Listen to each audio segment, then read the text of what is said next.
Estamos aún a algunas horas de poder conocer algunos detalles sobre la dinámica de la cumbre trilateral norteamericana que se está celebrando en esta ciudad hoy. Seguramente tendrán que pasar quizá un par de días para que tengamos incluso un poco más de información granular sobre lo que se discutió, amén del comunicado que sacarán esta tarde después del encuentro los tres mandatarios. No hay conferencia de prensa. Pero amén de la reunión trilateral, hay que recordar que previa a la reunión trilateral hubo sendas reuniones bilaterales, es decir, Biden con Trudeau y con López Obrador.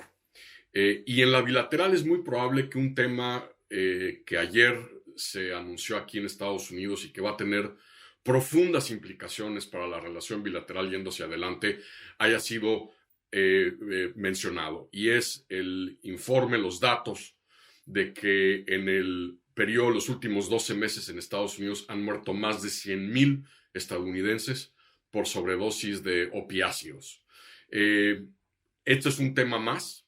que demuestra cómo Estados Unidos y México no hay manera de que solucionen temas que impactan a los dos países, a las sociedades de los dos países, al bienestar de los dos países, sin un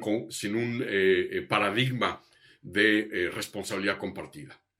Y es muy relevante en este tema precisamente de este número astronómico de la epidemia del abuso de opiáceos que estamos viendo en Estados Unidos.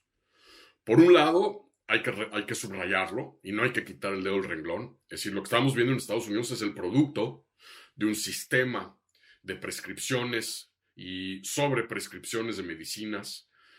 contra el dolor que ha sido abusado por doctores, por compañías farmacéuticas, por pacientes, por consumidores, y en gran medida eso es lo que explica parte de lo que estamos viendo. Pero como todo en la vida, en esta relación, también hay otro componente al sur de la frontera entre México y Estados Unidos, que es el número récord de fentanilo, sobre todo procedente de China, que está ingresando a territorio mexicano a través de puertos en la costa del Pacífico mexicana y que está llegando a Estados Unidos y que está turbocargando esta epidemia de abuso de opiáceos. Es el ejemplo claro de por qué siempre he dicho que en la relación entre México y Estados Unidos las recriminaciones mutuas sirven de muy poco. Porque en esta relación, si un país apunta al otro con un dedo flamígero, va a haber 3 o 4 dedos flamígeros apuntándole de regreso desde el otro lado de la frontera. Es decir, casi todos los temas de esta compleja relación bilateral requieren de la acción conjunta, coordinada, sinérgica de los dos países para confrontar los retos y las oportunidades que tenemos los dos países. Y este es un tema bien venenoso y bien complicado. Primero porque llega a lomos de un deterioro importante durante los últimos 2 años en la relación en materia de seguridad y cooperación contra el crimen organizado entre México y Estados Unidos. Si bien esta cumbre, esta reunión de alto nivel de seguridad que se celebró en México en octubre y que comenté con ustedes aquí en su momento, es un primer paso en, digamos, reactivar la cooperación entre los dos países. Este tema, el del trasiego, tráfico de fentanilo desde territorio mexicano a Estados Unidos, es una de las prioridades más altas para Estados Unidos. ¿Por qué? Primero, porque estos datos que fueron revelados ayer nos dan el tamaño del problema en este momento, pero dos, ocurren a meses de que los candidatos a reelección en el Congreso, en el Senado, en la Cámara de Representantes, empiecen a hacer sus campañas. Y con 100,000 muertos en todo el país, imagínense ustedes las presiones que hay sobre estos legisladores de que el gobierno estadounidense haga algo para confrontar esta epidemia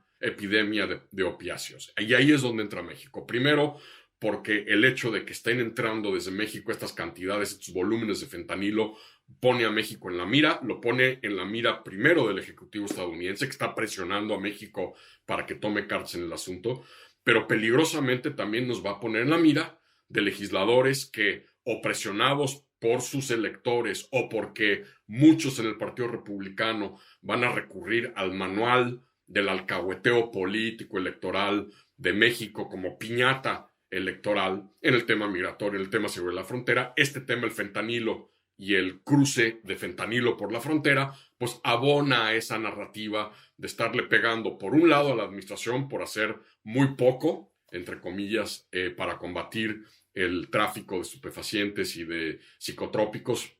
provenientes de México, y segundo, al propio gobierno mexicano. Y es bien peligroso porque entre ahora y las elecciones intermedias del próximo año, es muy probable que por un lado se incrementen las presiones del gobierno estadounidense y por el otro tengamos a un número importante de legisladores en plena campaña, en plena batahola de la campaña, pegándole a México diciendo que el problema es de México y que México tiene que hacer mucho más por detener estos flujos de fentanilo que están envenenando a la juventud estadounidense, sobre todo además en estados agrícolas, estados que están controlados por gobernadores republicanos, por asambleas estatales republicanas y con delegaciones legislativas en el Congreso estadounidense con alto número de legisladores republicanos. Entonces hay que seguirle la pista a este tema con enorme cuidado. Es un enorme reto para la cooperación bilateral bajo este principio de corresponsabilidad, de responsabilidad compartida que debe imperar en todos los temas de la relación entre México y Estados Unidos, pero sin duda también es un flanco de vulnerabilidad enorme para que la extrema derecha, la prensa de derecha, los legisladores de derecha que quieren recrear el manual de Donald Trump para movilizar a su base, usen a México nuevamente como una piñata electoral camino al 2022 con este tema tan sensible, tan delicado, que ayer nos arrojó la friolera de 100,000 estadounidenses muertos solo en este último año por abuso de opiáceos.